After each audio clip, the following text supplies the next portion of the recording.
Você também está cansado de ficar apresentando laudos de esclarecimentos eternamente? Parece que nunca tem fim? Me acompanha aqui nesse vídeo.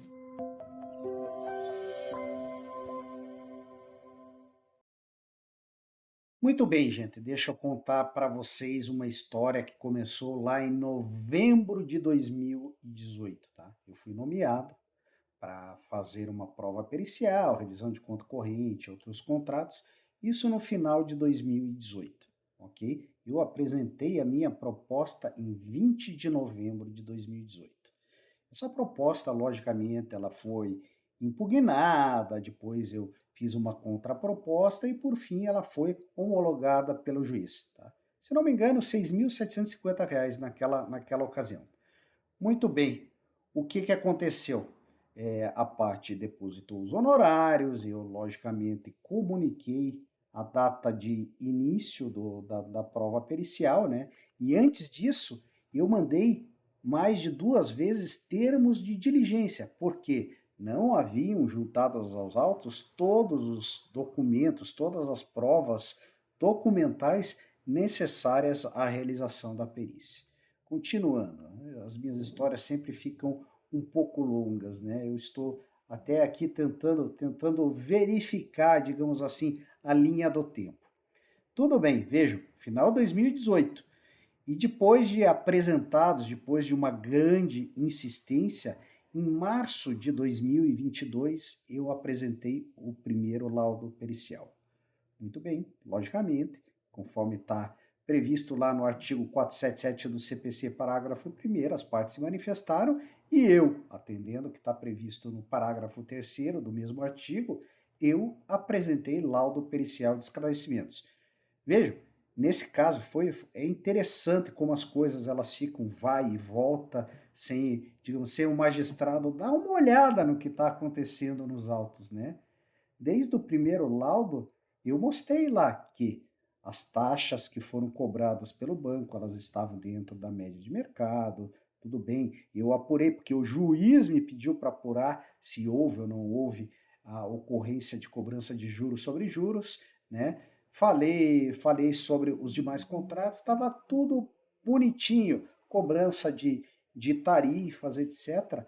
O banco concordou com tudo, certo? A parte autora nem se manifestou, porque esse não foi o primeiro trabalho que eu fiz em que essa empresa ela é ou a parte ré ou parte autora.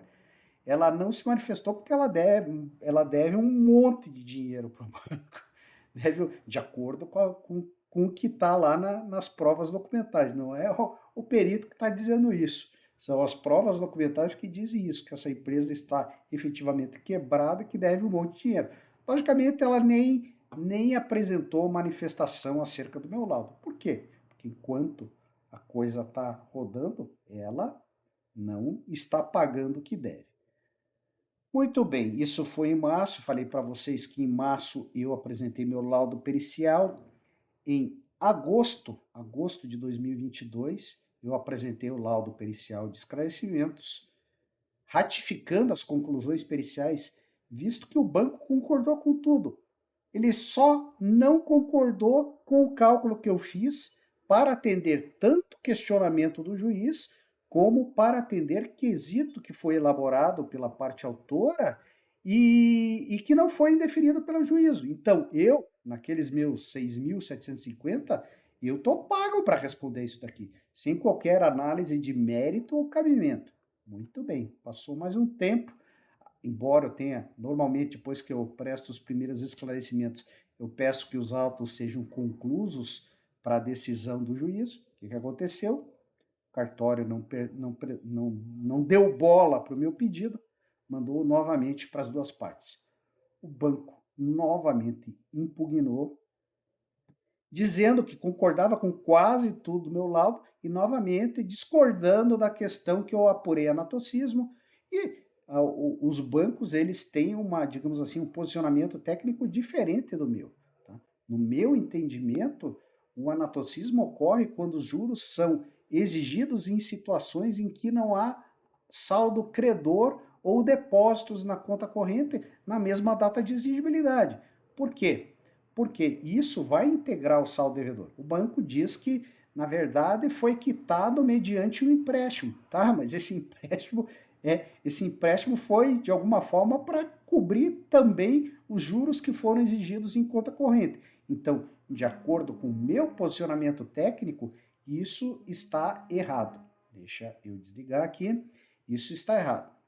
Muito bem. Seguindo, o que aconteceu?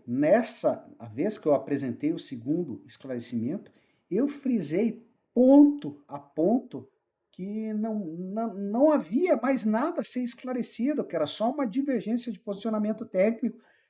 Pedi para que fosse concluídos os autos, para que o juiz apreciasse, digamos, a prova pericial que eu produzi, os pareceres técnicos que o banco apresentou, e ele vai chegar em alguma conclusão. Ganha quem conseguir, digamos assim, convencer o juiz. Se o juiz de repente entender que cabe o entendimento do banco de que ao debitar na conta corrente utilizando o limite de crédito, isso não gera anatocismo, eu discordo, mas tudo bem, se o juiz desculpa o termo, for na vibe do assistente técnico, tudo bem. Eu acho que posicionamentos técnicos são posicionamentos técnicos e nem sempre eles serão equivalentes. Respeito os meus nobres parceiros assistentes técnicos, mas eu discordo deles em alguns pontos. Muito bem, seguindo, o que aconteceu? Me intimaram mais uma vez, e vejo, até mesmo eu sinceramente, eu fiquei nervoso com isso, porque já no despacho que o juiz mandou eu prestar esses esclarecimentos, ele já determinou que depois que eu preste os esclarecimentos, que as partes sejam intimadas acerca do meu terceiro laudo pericial de esclarecimentos. Ou seja, até aqui são 4 laudos periciais apresentados e não se mudou nada. Ou seja, as partes não conseguiram, digamos, confirmar, demonstrar nem equívocos na prova pericial. Então, eu não tenho que retificar o meu laudo porque o assistente técnico quer que eu concorde com o posicionamento dele. Negativo. Eu tenho, se o juiz entender que o posicionamento dele está correto, joia, o juiz digamos, vai proferir a sentença e no sentido do anatocismo vai dizer que não houve anatocismo, sei lá. Isso é uma decisão meritória que não cabe a mim. Muito bem, mandei isso daqui. Pelo que eu vi, o cartório ainda não intimou as partes. Eu acho que eu vou até ligar lá e dizer, pô, vocês vão intimar as partes novamente de algo que já teve 3 pedidos de esclarecimentos. As partes terão 15 dias, 10 dias corridos para ver, digamos, o meu laudo, certo? 10 dias corridos. Daí mais 15 dias úteis, que dá quase mais 20 dias para elas responderem.